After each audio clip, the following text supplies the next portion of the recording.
ભગવાન શ્રી કૃષ્ણ કહે છે, નાનામાં નાનું કામ કરો એ મને અતિ પ્રિય છે. પછી બાળકો બધા પ્રસાદ લે છે અને બાળકો કહે, કનૈયા, આજ તો પ્રસાદ એવો મીઠો બન્યો છે કે એક પેટના બદલે 3 પેટ થઈ જાય તો કેવું સારું. આ બાળકોને ખબર નથી કે અન્નકૂટના અન્નની સામગ્રીમાં પરમાત્મા શ્રી કૃષ્ણે પોતાનું અમૃત ટપકાવેલું. પછી બધાએ વ્રજવાસીઓ આનંદ પામે. પ્રસાદ લીધા પછી બધાએ વ્રજવાસીઓ ગિરિરાજના ચરણોમાં સૂઈ ગયા. આ બાજુ નારદજી ઇન્દ્ર પાસે જાય અને ઇન્દ્રને કહે, તું શેનો દેવોનો રાજા, આ ગોવાળિયાઓએ તારું અપમાન કર્યું, તારી પૂજા મૂકી ગોવર્ધનનાથની પૂજા કરી. આમ નારદજી કહે, ઇન્દ્રને ક્રોધ આવે. ઇન્દ્ર રાજાએ મેઘને આજ્ઞા કરી કે વ્રજ ઉપર તૂટી પડો, મૂર્છાધાર વરસાદ પાડો અને વ્રજને છિદ્ર ભિદ્ર કરી નાખો. મેઘ આવ્યા. બહેનો ભાઈઓ, કારતક મહિનો હોવા છતાં વ્રજ ઉપર 12 મેઘો તૂટી પડ્યો. આવો વરસાદ જોઈ બધાએ ગભરાયા. નંદબાબા વ્યાકુળ થાય. ત્યારે કનૈયું કહે, બાબા, મારો ગોવર્ધનનાથ આપણા સર્વેનું રક્ષણ કરશે. ગોવર્ધનનાથમાં વિશ્વાસ રાખો. ગોવર્ધનનાથે મને સપનામાં આવીને કહેલું કે હું તમારી પૂજાથી પ્રસન્ન થયો છું. ગોકુળ ઉપર 7 દિવસ સુધી સતત વરસાદ આવશે. ત્યારે તમે મારી પાસે આવજો. હું હલકો થઈશ અને તારી ટચલી આંગળી ઉપર ફૂલ જેવો હળવો થઈને રહીશ. આમ કનૈયું કહે. ત્યારે નંદબાબા કહે, કનૈયા, તને આજ્ઞા હોય તો ગિરિરાજને જલ્દી ઉપાડ. ત્યારે કનૈયું કહે, બાબા, હું તમારો દીકરો છું, મારામાં એવી કાંઈ શક્તિ નથી, પણ આપણે બધાએ ઠાકોરજીને સાક્ષાત વંદન કરી અને જયકાર કરો. યાદ રાખજો, ભીતિ વગર ભગવાન સાથે પ્રીતિ થતી નથી. પછી બધાએ ગોવર્ધનનાથને સાક્ષાત વંદન કરીને કહે કે, હે ગોવર્ધનનાથ, તમારા ચરણે આવ્યા છીએ, અમારું રક્ષણ કરો. હવે કનૈયાએ તળિયામાં જ્યાં હાથ પધરાવ્યો, ગિરિરાજ ધીરે ધીરે ઊંચા થયા. કનૈયો ટચલી આંગળીએ ગિરિરાજ ધારણ કરે અને બધા વ્રજવાસીઓને બોલાવીને કહે, મારા ગિરિરાજ સર્વેનું રક્ષણ કરશે. બધા ત્યાં દોડીને ગયા. આજે મારા શ્રી કૃષ્ણ ગિરિરાજ ધારણ થયા. બોલો ગિરિરાજ ધરણ ભગવાન કી. બહેનો, ગોવર્ધન અને શ્રી કૃષ્ણમાં કોઈ ભેદ નથી. કારણ કે આ જગત એવું છે કે ચમત્કાર વગર ભગવાનને નમસ્કાર કોઈ દી કરતું નથી. પછી વ્રજવાસીઓ કનૈયાના દરરોજ દર્શન કરે, પણ આજનો કનૈયો કાંઈક જુદો છે. બલરામજીએ શેષ સ્વરૂપે ગિરિરાજને ઘેરો કર્યો, જેથી વરસાદનો છાંટો પણ અંદર ન આવે. શ્રી કૃષ્ણએ સુદર્શન ચક્રને આજ્ઞા કરી કે તું ચારેય બાજુ પ્રકાશ પાડ. પણ યશોદા માં કનૈયાના હાથ પંપાળી અને કહે, બેટા, તને વજન કાંઈ લાગી છે? ત્યારે કનૈયું કહે, ના માં, આ તારા માખણના કારણે આટલું બધું જોર આવી ગયું. માં, તું ચિંતા કરીશ નહીં. બહેનો ભાઈઓ, મારો પરમાત્મા કનૈયો કેટલો નિર્દોષ છે. પોતાના શક્તિનું એક લેશ માત્ર પ્રદર્શન નથી કરતા પરમાત્મા. અને મનુષ્ય થોડું ઘણું કાંઈ દાન દીધું હોય અથવા ગામમાં ગેટ બંધાયો હોય તો એમ કે મારી પેઢીનું નામ આવી જાય, ગેટનો જે ખર્ચ થાય હું આપવા તૈયાર છું. પણ પરમાત્મા બહેનો ભાઈઓ ક્યાંય નામ રાખતો નથી, નામ છુપાવે છે. પરમાત્માએ સૃષ્ટિ બનાવી, વૃક્ષો, ફળો મનુષ્ય બનાવ્યા. એકે ફળ ઉપર લખ્યું ખરા કે આ પરમાત્માએ મેં બનાવ્યું છે? એટલે પરમાત્મા નિર્દોષ છે. ભલે નામ લ્યો, એનું ના નથી, ફાળો દો ત્યારે નામ આપો, પણ કર્તાના ભાવે ન આપો, અકર્તાના ભાવે આપો. મેં આપ્યું એવું અભિમાન રાખીને દાન ન આપવું. બીજાને પ્રેરણા મળે, તમારા નામ લેવાથી બીજા પણ દાન પુણ્ય કરે, એવા ભાવથી નામ આપવું. પછી કેટલાક ગોવાળિયાઓ વિચાર કરે કે કનૈયો 7 વર્ષનો બાળક, આવડો મોટો ગિરિરાજ કનૈયાની આંગળી ઉપર ક્યાં સુધી રહેશે? એટલે ગોવાળિયાઓએ પોતાની લાકડીનો ટેકો આપ્યો અને ગોવાળિયાઓ કહે, કનૈયા તું તારો હાથ નીચે લે, અમારી લાકડી ઉપર ગોવર્ધનનાથ ઊભો છે. કનૈયો કહે, તમારી લાકડી ઉપર હોય તો મારો હાથ હું નીચે કરું. કનૈયાએ જ્યાં હાથ નીચે કરવા મળ્યો કે ગિરિરાજ હાલી ઉઠ્યો. ગોવાળિયાઓ બૂમ પાડી ઉઠ્યા, અરે પડ્યો, અરે પડ્યો, કનૈયા તું જલ્દી આ ગોવર્ધનને ઝીલ. બહેનો ભાઈઓ બધાને ખાતરી થઈ ગઈ કે ગિરિરાજ અમારી લાકડી ઉપર નહીં પણ લાલાની ટચલી આંગળી ઉપર છે. યાદ રાખજો બહેનો ભાઈઓ,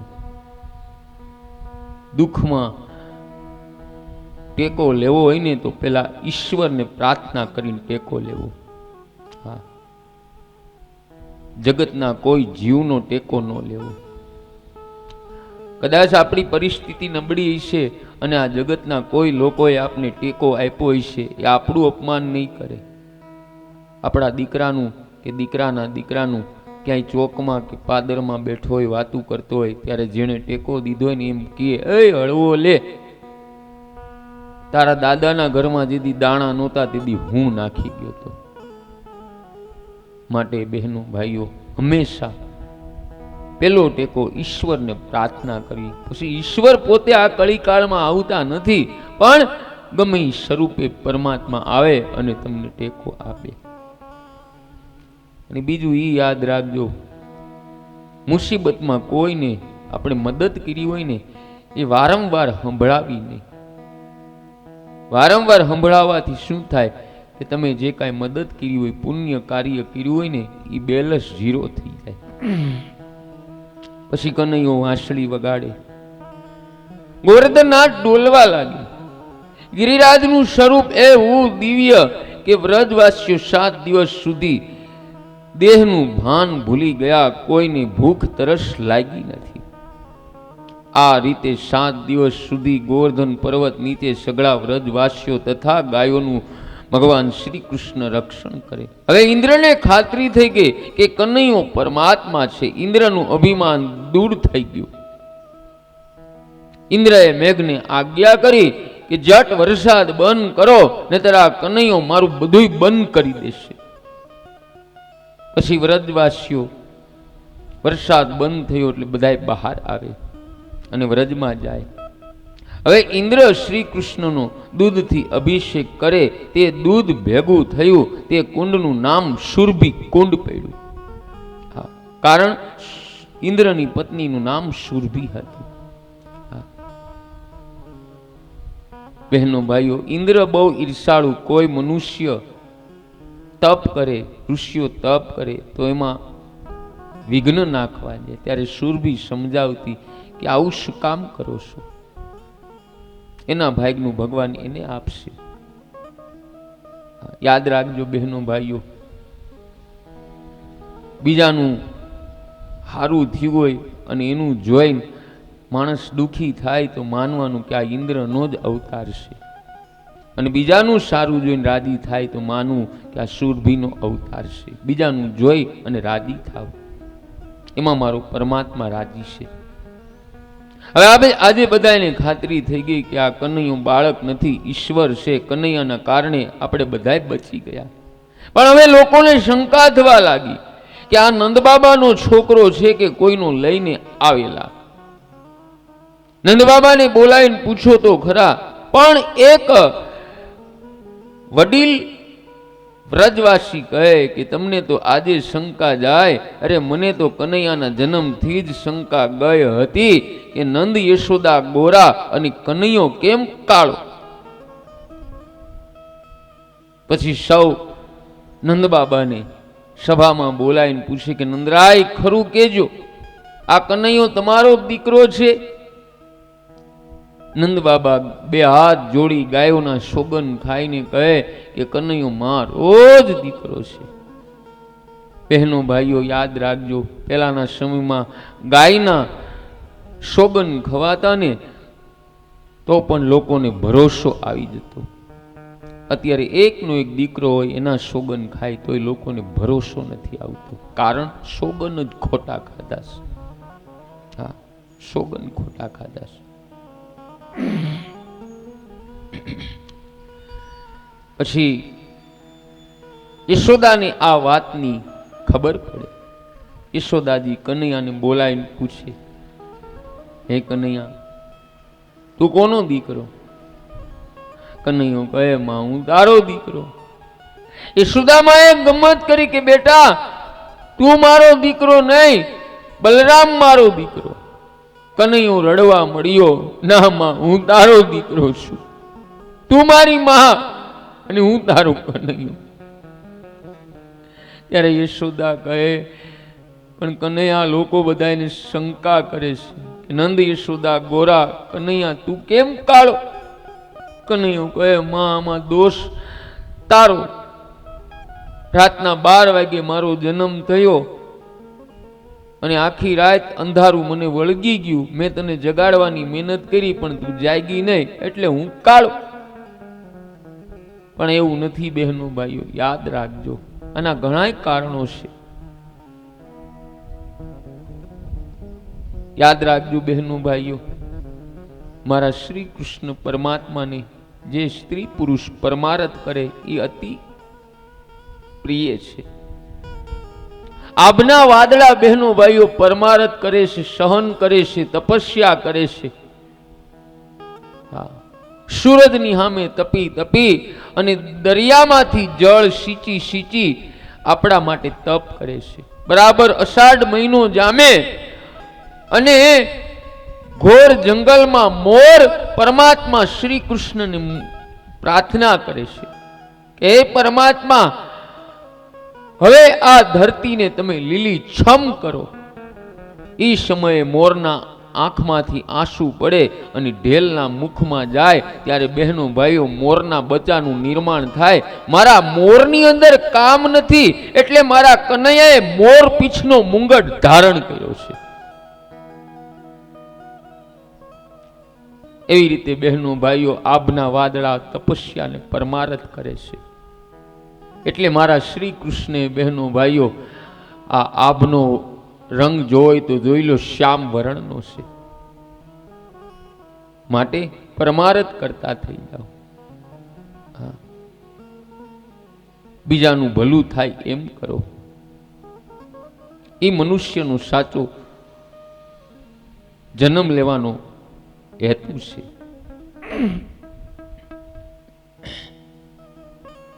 આ માટે મારા કનૈયાએ શ્યામ વર્ણ ધારણ કર્યો. બીજો એ અર્થ વતન થાય, મારો કનૈયો એમ કહે છે કે તમારું શરીર ભલે કાળું રહે પણ મન અને કાળજું એટલું ઉજળું રાખો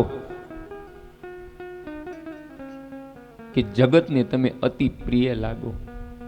જે કાંઈ મનમાં હોય એ જગતને કહી દો. વેર ઝેર રાખી અને કાંઈ ફાયદો નથી. સાચું બોલો. સાચું લોકોને કડવું લાગશે પણ જેદી સમજાશે ને તેદી એને ખ્યાલ આવશે કે જે પેલા ભાઈ કહેતા હતા એ સાચું હતું. હા, જગતને હું કડવો લાગુ છું કારણ કે સાચું બોલવાનો મારો સ્વભાવ છે. શું કરું? સત્ય આજે હું તમને નહીં કહું તો કોણ તમને કહેશે? વ્યાસપીઠ ઉપરથી સત્ય બોલવું એ જ વક્તાનો ધર્મ છે. ખોટા તમને પંપ મારવા, ખોટા તમને તમારા વખાણ કરવા કે ઓહો હો સ્વાતિ પારકના બહેનો ભાઈઓ તો આહા, તમારું મૂળ ન થાય, એનાથી અભિમાન આવે, તમારું ભજનનું પતન થાય. છતાંય લોકોને મારા કડવા વેણ લાગ્યા હોય તો બે હાથ જોડી હું આપ સૌને ક્ષમા માગું. માફી માગવાથી કાંઈ હું નાનો નહીં થાવ. તમે તો રાજી થશો નહીં. તમે રાજી એમાં હું રાજી. આ મારો ધર્મ છે. તમે દુઃખી થાવ તો મારી કથા સાર્થક ન થાય.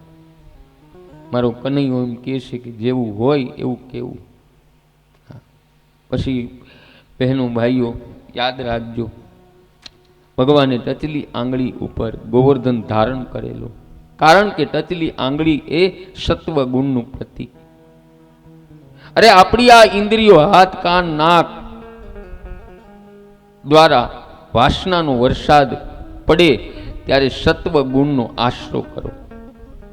સત્વ ગુણનો આશરો કરવો એટલે ભગવાનની સેવા કરો, માનવ સેવા કરો અને મહાપુરુષોના સંગમાં રહો. જીવ લાકડીનો ટેકો ભલે રાખે, સંસાર ગોવર્ધન એ ઠાકોરજીના આધારે રહેલો. ઠાકોરજીની કૃપા નહીં હોય ને તો લાખમાંથી રાખ થતા કેટલી વાર લાગશે. દુનિયામાં દુઃખમાં વિપત્તિમાં ટેકો તો એકમાત્ર બહેનો ભાઈઓ ઈશ્વરનો લેવો અને રાખવો. દુઃખ આવે ત્યારે ભગવાનના ચરણે જાવું.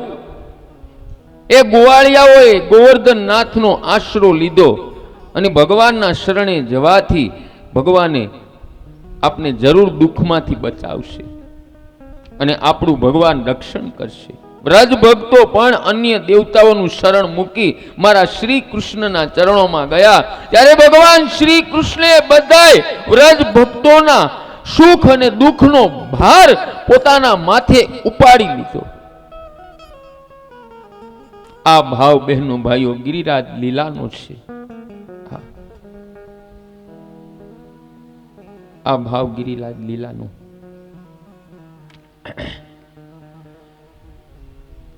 બહેનો ભાઈઓ, જ્યાં સુધી આપણી અંદર દેહ અભિમાન હશે ત્યાં સુધી ભક્તિ નહીં સમજાય. ગોવર્ધન લીલામાં બહેનો ભાઈઓ દેહ અભિમાન દૂર કર્યું ઇન્દ્રોને. પછી વિશ્વાસ થઈ ગયો કે સ્વર્ગની ગાદી ઉપર મને બેસાડનાર મારો શ્રી કૃષ્ણ છે. શ્રી કૃષ્ણ અવતારી નથી પણ પૂર્ણ પુરુષોત્તમ છે. પૂર્ણ પુરુષોત્તમ છે. ત્યાર પછી બહેનો ભાઈઓ એકવાર નંદબાબા મધ્યરાત્રિના સમયે અજાણતા યમુનાજીમાં સ્નાન કરવા ગયા. ત્યાં જળના દેવ વરુણના સેવકો ત્યાં હાજર છે. વરુણના સેવકો નંદબાબાને પકડી અને વરુણદેવ પાસે લઈ જાય. અને યાદ રાખજો બહેનો ભાઈઓ, રાત્રે 10 વાગ્યાથી કે 3:30 કાળને નિષેધ કાળ માન્યો. રાત્રે 10 થી કે 3:30 સુધી સ્નાન ન કરાય કે ભોજન ન થાય. અને આ સમયનો ભંગ કરે તે બીજા જન્મમાં રાક્ષસ થાય. કારણ કે આ સમય રાક્ષસનો ભોજન કરવાનો કાળ છે. હવે શ્રી કૃષ્ણ ભગવાનને ખબર પડી. શ્રી કૃષ્ણ વરુણ લોકમાં પધારે. વરુણદેવે શ્રી કૃષ્ણની પૂજા કરી અને નંદબાબાની માફી માંગી કે મારા સેવકો નંદબાબાને ભૂલથી પકડીને લઈને આવ્યા. પછી શ્રી કૃષ્ણ નંદબાબાને ભૂલોકમાં લઈને ગયા. આમ બહેનો ભાઈઓ બ્રહ્મા, ઇન્દ્ર, વરુણ વગેરે દેવોનો શ્રી કૃષ્ણએ પરાભાવ કરાવ્યો. શ્રી કૃષ્ણ દેવોના દેવ પરમાત્મા છે. બીજું બહેનો ભાઈઓ એ છે કે જેને ભક્તિમાં આગળ વધવું હોય એનું માર્ગદર્શન બતાવું છું. સારું લાગે તો રાખજો, નતર જીશ્યા રામ. વરુણ દેવ મારા અને તમારા જીભના માલિક દેવ છે. હા, અને વરુણના દૂતો એટલે ષડ રસો. ષડ રસ ઉપર, જીભ ઉપર જ્યાં સુધી કાબુ ન મેળવો ત્યાં સુધી બહેનો ભાઈઓ ભક્તિમાં આગળ વધી ન શકો અને રાસમાં પ્રવેશ મળતો નથી. એ ષડ રસ ઉપર વિજય મળે તો આપને રાસમાં પ્રવેશ મળે. નંદ એટલે જીવ આત્મા, હું અને તમે. જ્યારે આપણે ભક્તિ રૂપી યમુનામાં બહેનો ભાઈઓ સ્નાન કરવા જાય છીએ ને, ત્યારે વરુણના સેવકો આપને હેરાન કરવા આવે છે. માળા કરતા હોય અને માળા કરતા કરતા આપણું મન રસોડામાં જાય અને કાંઈ ખારી વાનગી ખાવાની ઈચ્છા થાય એટલે માનવાનું કે વરુણના સેવકો આપણી ભક્તિમાં વિઘ્ન કરવા આવ્યા છે. ભક્તિમાં વિઘ્ન કરવા આવ્યા છે. માટે જીભ ઉપર બહેનો ભાઈઓ અને સ્વાદ ઉપર જ્યાં સુધી કાબુ નહીં મેળવીને ત્યાં સુધી રાસમાં પ્રવેશ મળવાનો નથી. કેતાય તો ભાવ બતાવું બહેનો ભાઈઓ.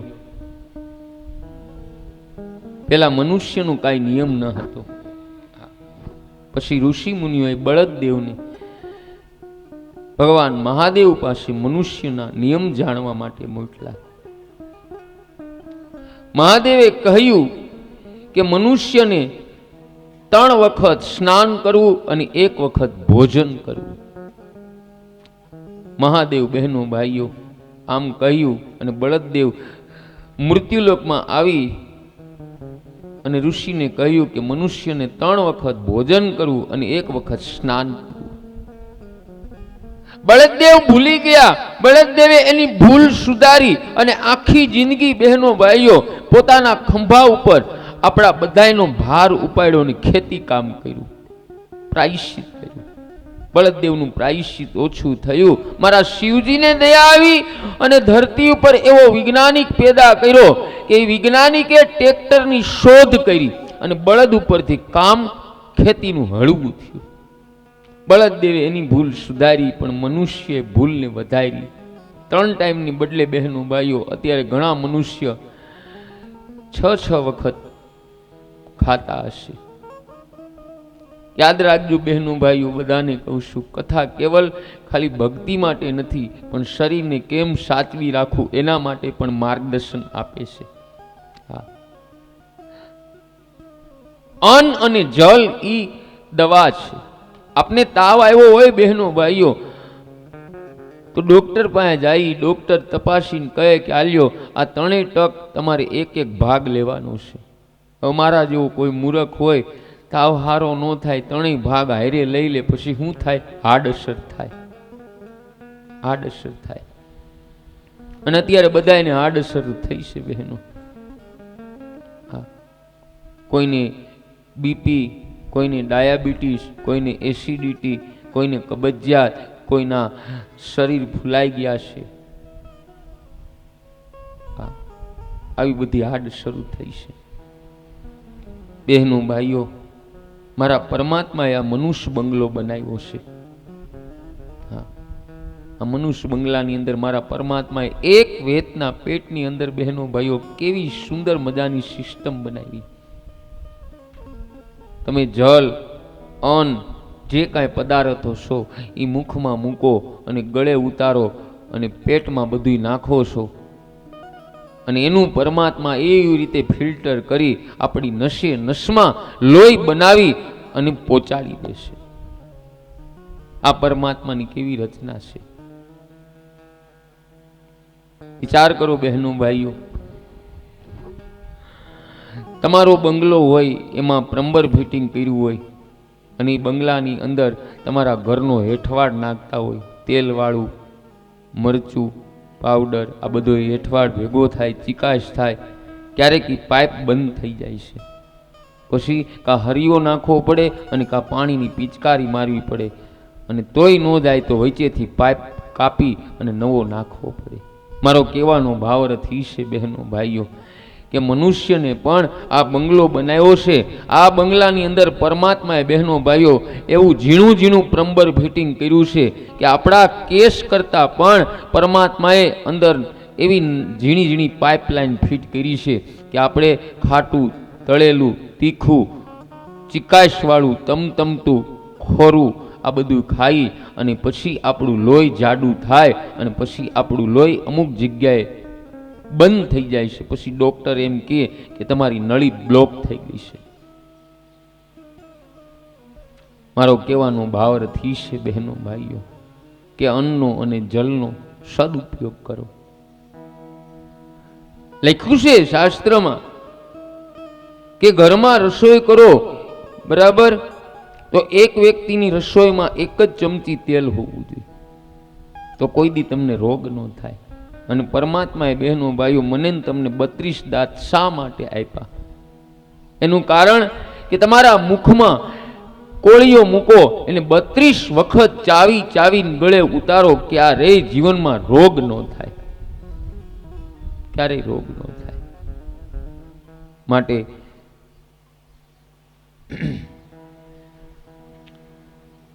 શરીર હારું ઈશે બહેનો ભાઈઓ તો આપણે ભક્તિમાં આગળ વધી શકશું. પેલું સુખ શરીરનું છે.